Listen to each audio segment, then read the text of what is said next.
All right, everybody, welcome back to Talking Taker. I believe this is episode number 8 of our encyclopedic journey through the career of the greatest WWF creation of all time. Thank you for joining us yet again, and I am joined alongside by my tag team partner in our journey of Dead Man Talking, my buddy Travis White. Travis, have you got your toga on for tonight? Oh man, I wish I had a toga on. I do have some Caesar dressing on my salad tonight, though. Okay. In honor of Caesar's Palace. Yep. That makes up for it then. Oh yeah, absolutely. Yeah. For the world's largest toga party, WrestleMania 9. Thank God that they don't do things like this now. But oh man, man, it was awesome. I want them to do more things like this now. What are you talking about? Might as well. Yes, WrestleMania 9, Undertaker versus Giant Gonzalez at the world's largest toga party, Caesar's Palace, Las Vegas. I have a ton of thoughts about this show. I know you do too. We have a lot to cover about this. We also want to touch on a couple other things that have been going on with The Undertaker in the past few months since we last saw him at Survivor Series 92, or since we last covered him at Survivor Series 92, a couple milestone things in his career. But before we get started, I do think we'd be remiss, especially considering in the light of events today that also happened in Las Vegas, as we're doing a podcast about a match that happened in Las Vegas, just to send our thoughts, prayers, well wishes, condolences, and all of that to all of the victims and all of the families and all of the craziness that's going on in Las Vegas with the shooting today. Just a horrible, senseless, tragic event, and really makes all the things that we're doing just seem really trivial and silly. But we just want to send our well wishes and thoughts out there. Just mind blowing and an awful thing to think about. Yeah, for sure. You know, we're just the reason we care about that is because it's a big issue, and you know. Like I say, our thoughts and prayers go out to that, and this, you know, we're talking about Las Vegas tonight in this episode, and we'd be idiots not to mention something about that happened. So, you know, but we want to move on to some more lightheartedness and stuff. But it is, you know, been a rough time in this world, and we're trying to bring some good fun in everyone's day. You know, as you guys download this, and listen to this. So. That's right, and you know, it pales in comparison to that, but also sad that looks like the legendary Tom Petty's probably going to pass away tonight. Probably already has by the time you're listening to this. And it's also really depressing to think about as well. One of my favorite musical artists of all time, and very inspirational. I've covered his as a guitar player and singer. I've covered his songs many times. Whether it's "Free Fallin'," one of the first songs I ever learned on guitar. Great, got my guitar. Seriously, one of the first songs I ever learned was "Free Fallin'," so yeah. You know, it sucks. Played it many times at Young Life Club. Played many times "Free Fallin'." I played "Won't Back Down" in our own shows, and yeah, just love his music. So yeah, he inspired lots of bands I love. So anyway, rest in peace to him. And right. like you said, we're gonna do what we do to take our minds off of the horrible events of the world and talk about wrestling. That's what we normally do, and that's what we're gonna do right here. And maybe we can do yes, it for sir. you. Listening out there as well. But we're going to get to WrestleMania 9, but like I said, there's a lot been going on since then with The Undertaker, since we last covered him at Survivor Series 1992, as he put Kamala away in the coffin. In the coffin. Not a casket, Not ladies a casket. and gentlemen. Yep, into the coffin. I was looking up some of the house show results in the latter part of December of 92 into January of 93, just to see what The Undertaker was doing after he finished up that feud with Kamala. And I wanted to bring up the 3 people that he was on the house show swings with. 3 people, Yes. 3 interesting opponents that he never really had a TV feud with. I think there's some matches, maybe on some Coliseum videos with some of these people. Right. But I wanted to ask you, Travis, which of these 3 people do you think you would have is like the biggest missed opportunity of a great Undertaker feud, as we waste an entire year of him with Giant Gonzalez? Which of these 3 would you have rather seen? All right. So he spent a little bit of time feuding with Papa Shango on the house shows. A little bit of time feuding with Razor Ramon on the house shows. And a little bit of time feuding with the one and only Nails on the house shows. Wow. We're going to go ahead and throw option C out. Has no interest in me at all. Wow. Papa Shango and Razor. Okay, so from an in-ring standpoint, and from the fact that Scott Hall is one of the most, I think, underrated performer, best man to never hold a world heavyweight title, I would love to have seen him and Scott Hall or Razor Ramon. But from a character and a storytelling standpoint, honestly, I hate to say this, but I think him and Papa Shango is a missed opportunity. I really do. They, would have been similar to the Kamal thing, and but they both have that fantasy, mystical, mysticism about them, and man, they could have done a ton with that. Really could have, especially since Papa Shango was making the Ultimate Warrior throw up and stuff like that. So, right. Could imagine that kind of stuff with Undertaker, and the mind games could have been played there. That would have been pretty cool. I agree, man. I thought I was real intrigued by those. I do remember. I know I've seen an Undertaker Razor Ramon match on one of those Coliseum videos back in the day. Yeah. I remember it. I think I remember it right because like Razor Ramon gets busted open hard way in it. He gets hit with a chair or something, and that was like really rare at this time to see blood. Right. And it wasn't gushing, but I just remember, he's bleeding. That's weird. Yeah. But yeah, I thought those were some really interesting missed opportunities there. Like what might have been, could have been a couple of cool Undertaker feuds right there. And I believe Razor's talked about on some interviews about feuding with Undertaker and like filming some stuff, turning heel like in the later part of his WWF run to feud with Undertaker, and apparently he filmed some vignettes about that never came today, or never saw the light of day. So that could have been real interesting. And I know Bruce Pritchard's talked about, maybe it was Bruce Pritchard, I don't know. Somebody has talked about Papa Shango. Allegedly, there were thoughts of bringing him back in the late '90s before they went with the Godfather character as well to do that Undertaker feud too. Well, and they were boys too, right? Aren't they right. in the BSK together? Yeah, they were good friends. Or whatever it is. Yeah, they're good friends. So the guys that are really good friends always have great chemistry. Yeah. In the ring, you hit your friends harder in the ring. It looks better. So I think been interesting. Honestly, I'm not a big Godfather Papa Shango fan, but right. In 1993, that would have been great, man. I just think the storytelling they could have done, and Vince McMahon going over the top on the commentary with that stuff would have been great. Yes. Yeah. Well, we didn't get that. Instead, what we got was Royal Rumble. Well, I guess before Royal Rumble, we got the debut. We're not really covering the TV shows here, but it's worth mentioning here just for a minute. The debut of the longest-running episodic television, sports entertainment, action program. I don't know in history. Michael says every Monday. Yeah. Right. Monday Night Raw. What was the date on there? Did you say? January 11th, 1993. Yes, from the Manhattan It's gotta be Center. cold in New York City. Oh, definitely. Sean Mooney was all bundled up out there outside. And Hayden was trying to get the building in the beginning. Oh yeah, classic stuff. Okay.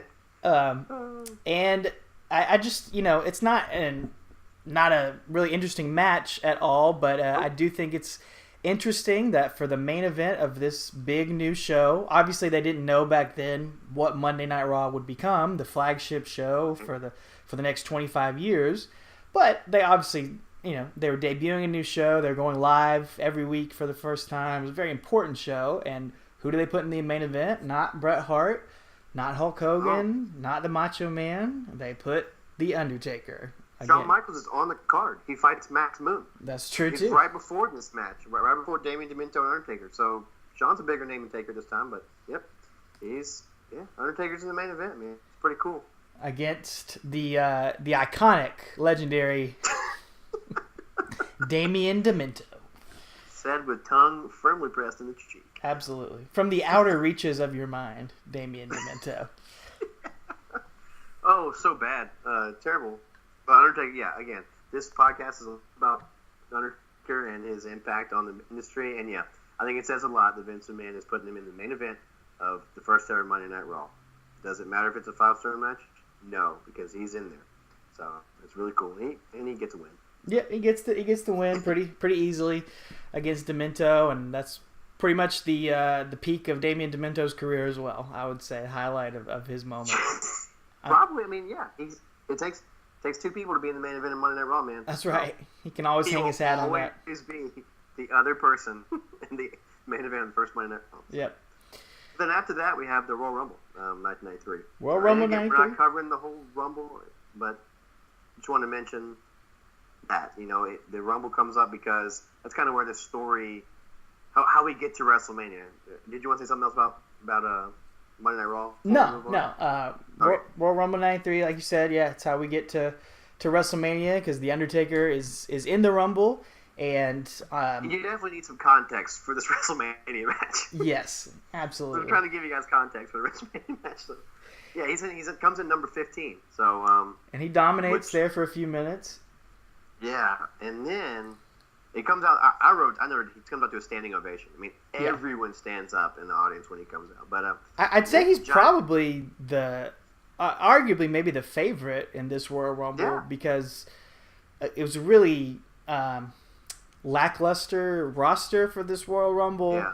I mean, really, if you think, even looking back on it with perspective, really the only people that even look like possible winners in there would be Undertaker, Yokozuna, who did win it, Randy Savage, and I don't know, like Ric Flair, Mr. Perfect, maybe Bob Backlund. I mean, former champion in there, but he wasn't really doing anything back then. I mean, really.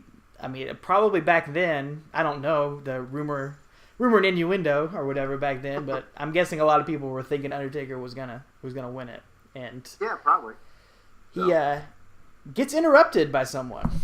He does. The Giant Gonzalez debuts again with Harvey Wippleman. This is the monster of the week. Undertaker's already dispatched of Kamala, and here's the next monster to feud with. It is a bodysuit, muscles airbrushed on it.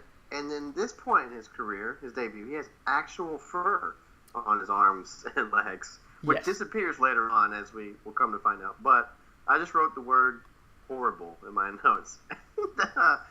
And I remember, we talked in our first podcast how I was kind of in and out of wrestling a little bit. At this point, I was probably, if anything, I would have been watching WCW, not WWE. But I do remember, not this night, not Royal Rumble, but I do remember the Giant Gonzalez. I remember seeing him on Monday nights and stuff and on wrestling.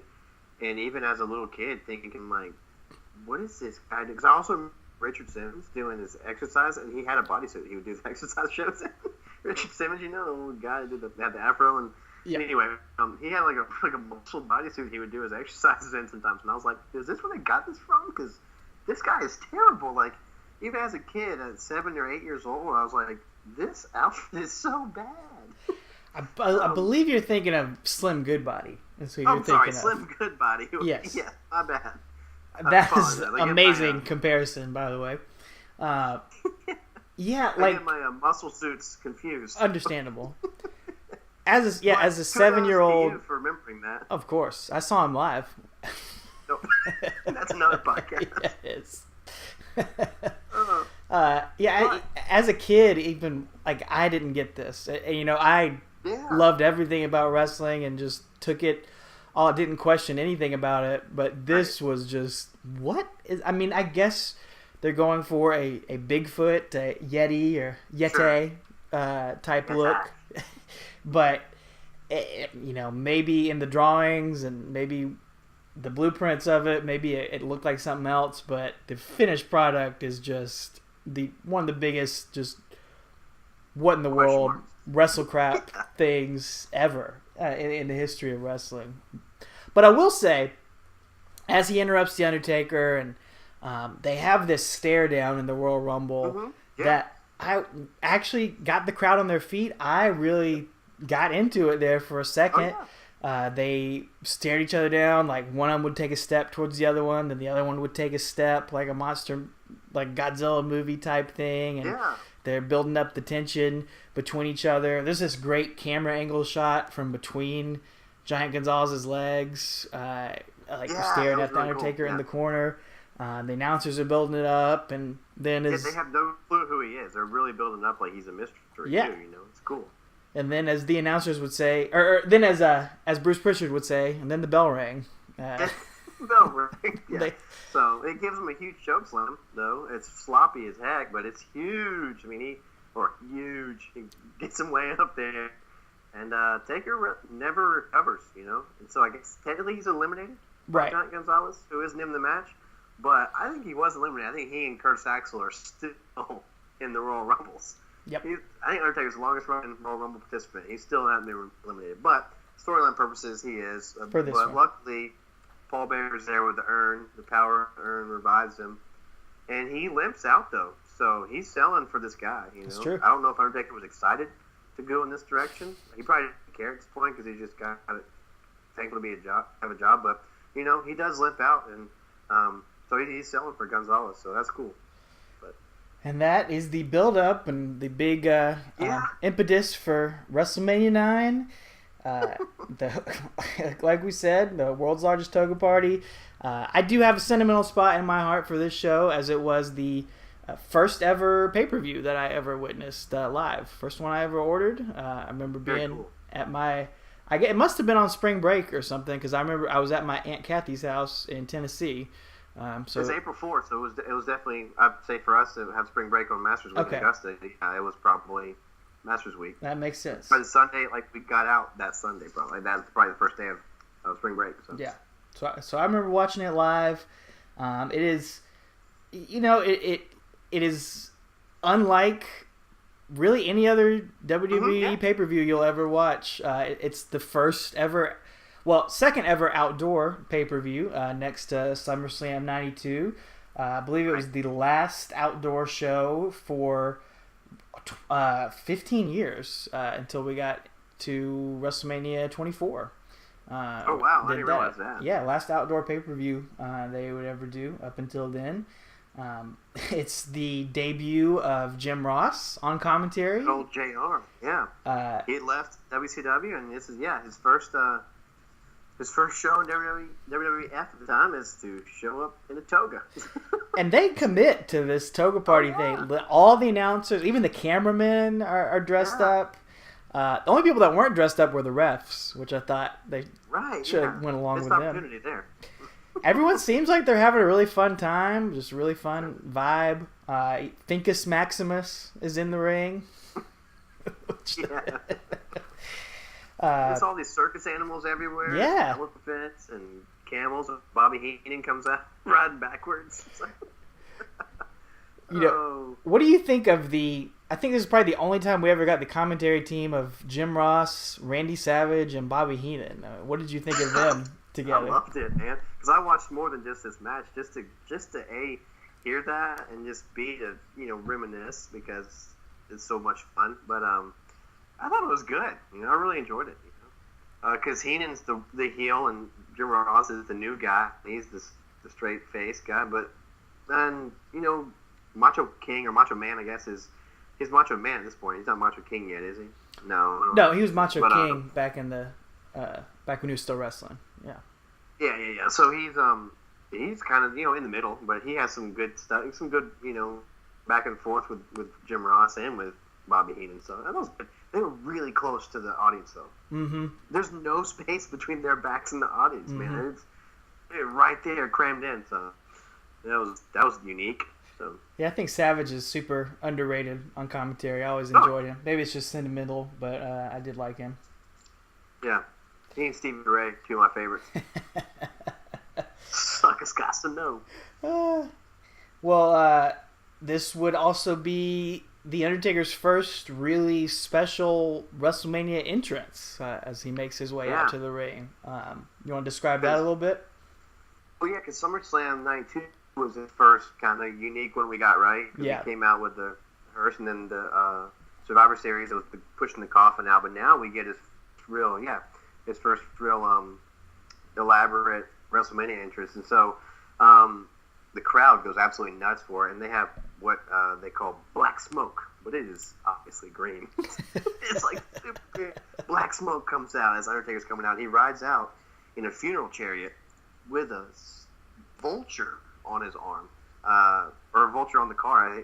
But it is such an awesome visual. Mm-hmm. And I remember, even being a kid and seeing, this in a magazine or something. I'd stand in line and look at the magazines and Revco, stand there with my mom, pick a magazine up while I'm waiting. And I remember seeing this picture and seeing this clips of it and like, that is so cool. Yeah. And years later, when Sting had their Vulture, remember that? Sting Yes. in the Raptors? Yes. Had the Vulture, I immediately thought of this, Oh, okay. 5 years earlier. So it was just really cool. But he's and they've used it really in cool. video packages for years and years after. It's a pretty iconic image, that entrance. Really, really cool. Really, and it's in the daylight, which is different. But, really rare. like you said, he's still got this really cool entrance at WrestleMania. And the crowd goes crazy for him, It's really cool. I think, does Gonzalez come out first? I believe he does. I think so. But he doesn't. He doesn't have his actual fur on at this point. He's airbrush fur. Yeah, they've lost the fur. In the last 2 months, he's lost the fur. I mean, but just there's no words to describe that outfit and what they were going for. Right. Yeah. I mean, is it supposed to be impressive that he has all these muscles painted on? Like, I just don't get it, man. More impressive if he took his bodysuit off and his body looked like that. Well, yeah, but it obviously doesn't. Yeah, maybe it was just a big rib. So. Must have been. Sweet mullet, though, that's for sure. That's true, and he, I give him this. He makes the Undertaker look tiny, which is I don't know that I've ever seen. And maybe there's another match later on, maybe against Great Khali, and I just don't remember it. But man, Giant Gonzalez, he was huge, and he was a giant. Yeah. I mean, he's probably like a foot taller than Undertaker here, which is crazy. Yeah, I don't have the stats for how tall he is, but yeah, he dwarfs him, which is crazy. I think Undertaker is 6'9" or 6'10" or something, so it's crazy. But I did make a note that Undertaker's not scared when he gets in the ring. He gets in there, he's not selling it like he's scared or anything. Right.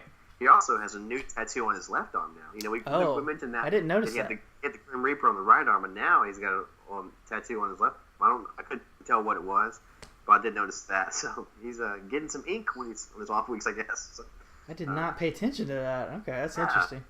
I knew that too. So, but they kind of keep stepping in toward each other, and it's really neat visual again, kind of like the standoff they had at Royal Rumble. So, just a really cool way it's shot too. Just the production. I feel like it's overlooked for WWE, but their production team is awesome. The way they shoot things, the stuff they catch. And we often make fun of them when they miss stuff, but they really pretty much get everything right. So I think I don't know who said it. I didn't write it down, but somebody on commentary says there's a combined weight of 800 pounds in the ring right now, which is just, I mean, come on, that's a little absurd. I think Undertaker is supposed to be 300 pounds, so Giant Gonzalez is 500 pounds. Really? Yeah, come on now. Exactly. Yeah. Well, they always over-exaggerate that. They do. But play-by-play kind of, there's a lot of throat thrust, and the Giant chokes him. Not the Giant, Giant Gonzalez. But then Undertaker chokes him from the second rope and does old school again immediately. Like, one of the first things he does is goes up top and does the old school. But then Giant Gonzalez throws him across the ring. Yeah. Like, just makes him look like a rag doll. Yeah, gets a hip toss off. Mm-hmm. Yeah. He does a wrestling move. He does. Oh, did you notice who the referee is? Fonzie. Yeah, Bill Alfonso. Yeah. So for those of you listening that might know him of ECW fame as the mouthpiece for, whether it was Rob Van Dam or who else is he with? Sabu. Sabu, yeah, sorry. And Taz too, I think. Right? Taz. So, but yeah, I was like, that guy looked like, is that Bill Alfonso? Yeah, it is. So, anyway, and he's in the next match too. Yeah, he is. I wrote down a Bobby Heenan quote. Look at the size of the hands on this Giant Gonzalez. Some people can palm a basketball. This guy can probably palm a Buick. He can palm the ring. Just talking about the sheer size of Giant Gonzalez, but he said he's so good. I think Jim Ross says, "What a beautiful day," and he's like, "Hey, Willard Scott, we don't need a weather forecast out here." It's just, I don't know why it's funny. It just is. But it just is. And I wrote that quote down before Bobby Heenan passed away, so I'd already made my notes back then. So, yeah. I just thought it was interesting. We keep talking about his commentary and how funny he is. how much he adds to the match. Because again, he does put over, the largeness of Giant Gonzalez, but also Undertaker's not intimidated. He's going at it, just like he does everybody else.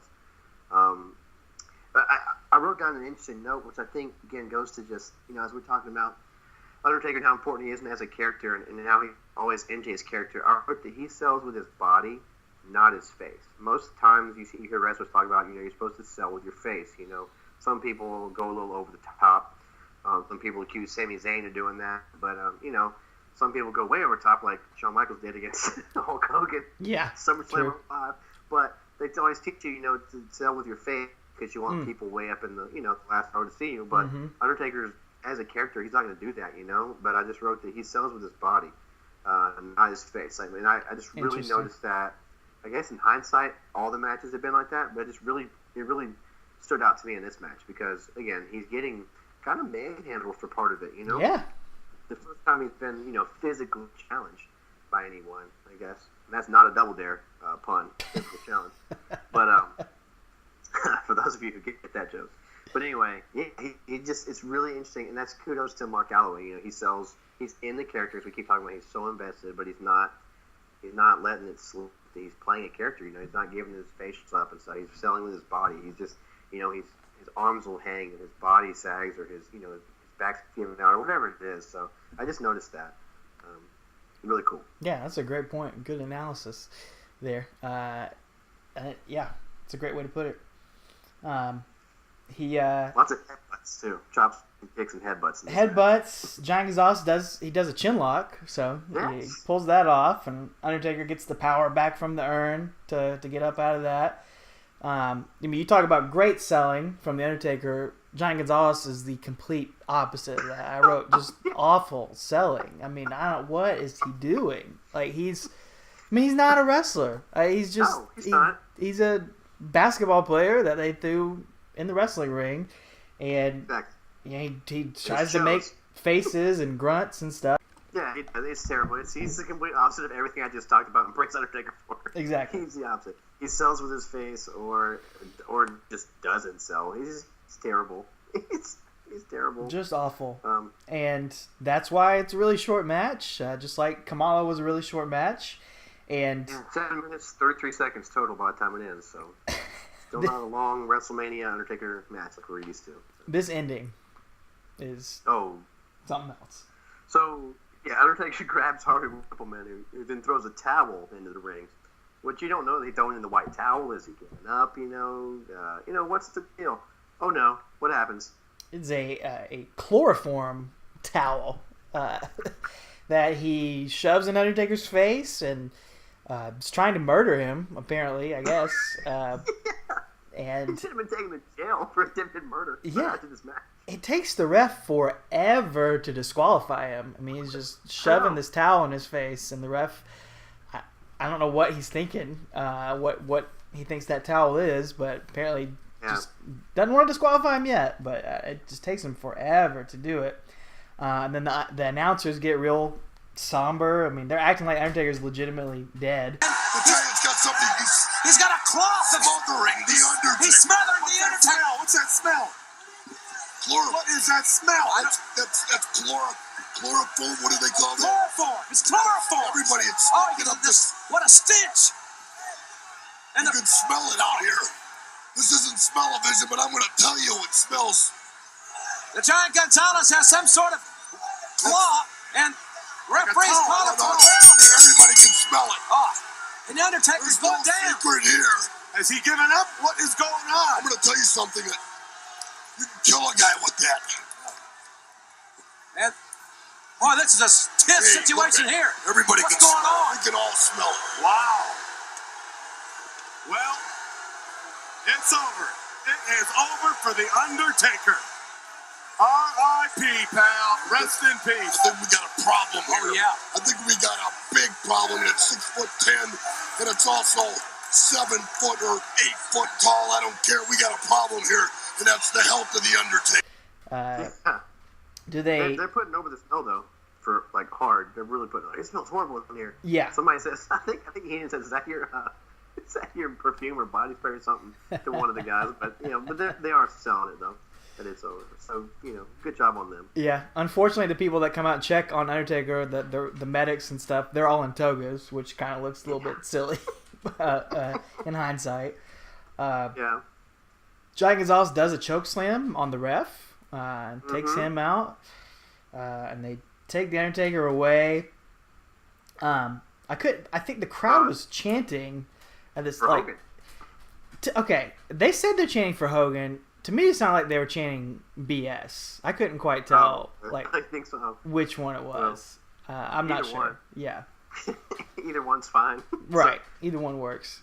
I'm sure they wanted, like, long term to do. We can do Hogan, Giant Gonzalez, have him body slam him. I mean, I can't imagine how awful that would have been. Yeah, absolutely. I do want to comment something too. Like Undertaker, he lays motionless in the ring when he's quote unquote dead. So he's putting this guy over. Like again, he probably knows Giant Gonzalez sucks, but like he's doing his part. He's selling great. He's put on a stretcher, right? Yep. But then that's not the end of it, right? No. He goes out, the gong hits, and crowd, huge pop. Yeah. Taker comes back out, and the crowd just eats it up. So the match is over. It's a DQ, the only DQ in the streak, WrestleMania streak. The only one that we'll see in the WrestleMania streak. Spoiler for those of you who don't know. No, it's in a way you could say this is almost as close as we ever got, obviously until Brock Lesnar, but almost as close as we ever got to the streak not surviving and not happening, because it seems like they didn't want to put Undertaker over all the way. They didn't want to totally kill off Giant Gonzalez. So I feel like there were probably people fighting to give Giant Gonzalez the win because they're going to extend this program. But then they came to their senses and just did a DQ. Yeah. But and the streak probably wasn't even on their radar. Oh, no. No, of course not. Third WrestleMania. So he's 3-0 here, but one's by DQ. But yeah, so, they didn't know the legend it was going to become. But I'm glad they did come to their senses and give him a DQ, because otherwise the whole streak thing would sting. This is the almost blemish before we get to Brock Lesnar. Exactly. So very interesting. But yeah, he comes back out. The crowd loves it. He gives Giant Gonzalez 3 clotheslines, takes him down, and then I think he like literally has to take him down on the last clothesline too. He does not want to fall down, and he just like basically is like, brother, you're going down. Just takes him all the way down to the ground. And then the Caesar's Palace security come out, and they are not dressed in togas. They look like they're all past retirement age. They do not look like they are fit to secure anything, man. They look terrible. But commentary, I don't remember who it was, but they say this war is far from over. Yeah. And I just wrote the 2 words, dang it. Exactly. So, yeah, that's my... Dang it. This war's far from over. Unfortunately, it is far from over, but that's for another day. We'll get to SummerSlam 1993 on our next episode. Nothing for King of the Ring this year. It's kind of weird he's not on that card. But again, those of you, like I said, dang it, this war's not over yet. We got our next podcast. We saw SummerSlam 93 again, a rematch made in wherever. And a brand new gimmick match, too. Yeah, absolutely. Again, we talked last podcast about how many gimmick matches are Undertaker's signatures, and so he's going to get another one, which we'll see what it actually turns out to be, if there's anything actually gimmicky about it or not. Yes. So, maybe one of the greatest disappointments of all time. Of all time. It could be. But we appreciate you guys listening to this. We'd love to hear your thoughts and your memories on WrestleMania 9, on The Undertaker and Giant Gonzalez, on this match. And you can also chime in with your memories of the Royal Rumble 93, the very first Monday Night Raw, all that good stuff. You can let us... If you were there at any of those things, of course, please let us know. Nobody's taken the merit yet. Oh, man, I was going to mention, in this time period, I also went to my first ever WWF live event, WWF house show, television taping, and let's see, I pulled it up. What was the date? Would have been March 9th, 1993 at the Augusta Richmond County Civic Center, a.k.a. the James Brown Arena. 7 years old. A historic show because not only was it my first show, it was also Jim Ross's first show. It's where he got his job backstage, visiting that show, having a conversation with Vince McMahon. He talks about that in interviews sometime, being in Augusta, Georgia in 1993. And it's come to light, become a very famous show here lately as the debut, one and only appearance of the Toxic Turtles back at this house show. So if you've seen them on the unreleased DVD, I haven't picked up the copy yet. I really want to see it, but I definitely vividly remember that match. I was as big of a Ninja Turtle fan as I was a wrestling fan at that age. Oh, so. Yeah, your mind was blown. Oh, to see those roles combined? Yeah.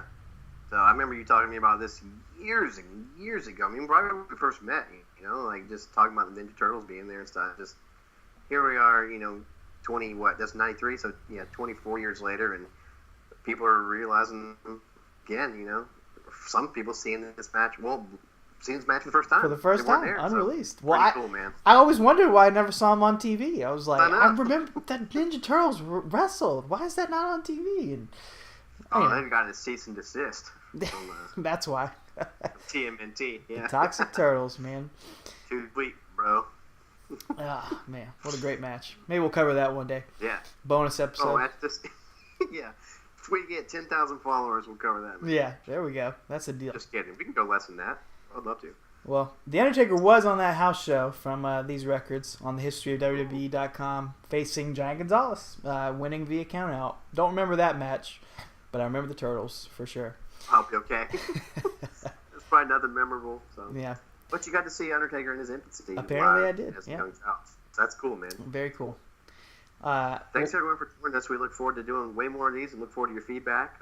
And again, we're going chronologically, so we'll get to a lot of those shows you guys are asking for eventually. Trust me, we have to suffer through the Giant Gonzalez, the feud with Harvey Wippleman, just like the rest of you. So we'll get to those really classic matches coming up when they, roll on the calendar. So we get there. We appreciate you joining us for this ride. You can follow along, as always, at Talking Taker on Twitter. And I'm on Twitter, too, at Alex Doriot. And then we'd love for you to subscribe to us on iTunes, on Google Play, on YouTube. If there's any other ways you want to subscribe and we're not on there yet, just let me know. And I'll see if I can get the podcast uploaded on there. We appreciate your feedback. We appreciate you listening, subscribing, and leaving us ratings and all that sort of stuff. And if you want to interact with us on Twitter, like I said, we love to hear all of that. You got anything else? I just want to say, take her easy. Oh, there it is. Rest in peace, good brother.